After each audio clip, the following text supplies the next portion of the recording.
మహారాష్ట్రలో జరిగినటువంటి దారుణం ఇది. దారుణం.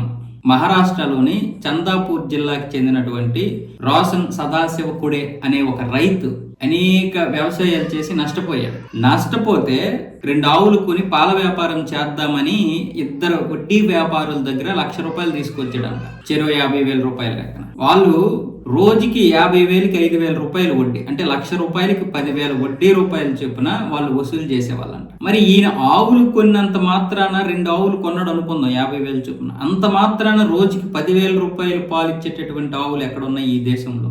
ఈయన ఎలా కొన్నాడో మరి అది ఏ విధంగా అయిందో తెలియదు కానీ అవి పాలు ఇవ్వక ముందే కొనిసి తెచ్చినటువంటి కొన్ని రోజులకే చనిపోయాయి. దాంతో వీళ్ళేమొచ్చేసి ప్రతి రోజు 10,000 చొప్పున వడ్డీల మీద వడ్డీలు పెంచుకుంటూనే ఉన్నారు. చివరికి వీళ్ళిద్దరూ కలిసి ఇతడు ఎప్పటికీ వడ్డీలు ఇవ్వడం లేదని మధ్యవర్తికి ఇంకొక దగ్గరికి తీసుకెళ్లాడు. వాడేం చేశాడు, నెల రోజుల్లోపు గనక నువ్వు ఇవ్వకపోతే దీనికి 40% అదనంగా ఇవ్వాల్సి వస్తుందని అతన్ని భయపెట్టారు. కిడ్నీ ముఠా ఉంది కదా, ఆ కిడ్నీ ముఠా గురించి చెప్పారు. నువ్వు కిడ్నీ అమ్ముకో, నీకు ఎంతో కొంత డబ్బులు ఇస్తాము, దానివల్ల నీ అప్పు కొంత తీరుతుంది. దానికి కూడా సదాశివ్ ఒప్పుకొని కాంబోడియా వెళ్లి కిడ్నీ అమ్మితే ₹8,00,000 మాత్రమే ఇచ్చారు.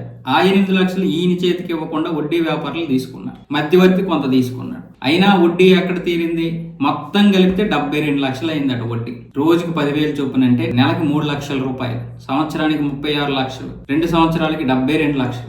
ఎవడైనా ఇంత తీసుకుంటాడా అంటే మీకు తెలుసో లేదో, మన తెలంగాణలో, మహారాష్ట్రలో, మధ్యప్రదేశ్, ఉత్తరప్రదేశ్, బీహార్, పశ్చిమ బెంగాల్ లాంటి రాష్ట్రాల్లో ఉన్నాయి ఇలాంటి దౌర్భాగ్యులు ఉన్నారు.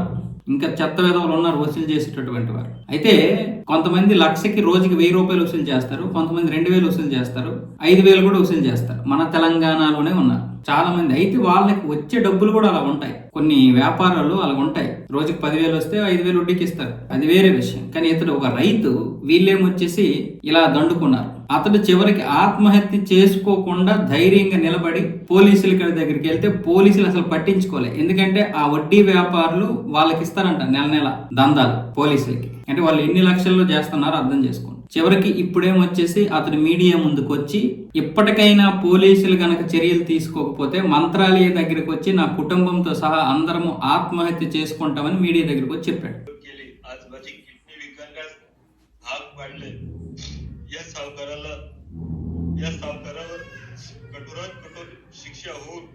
మన అమాయకత్వం, మన ఆసరా, మన బలహీనతల్ని ప్రతి ఒక్కడు దోచుకుంటున్నాడు. మరి ఇంత అమాయకంగా కూడా ఉండకూడదు. అసలు ఈయన తీసుకునే విధానమే కరెక్ట్ లేదు. మొదట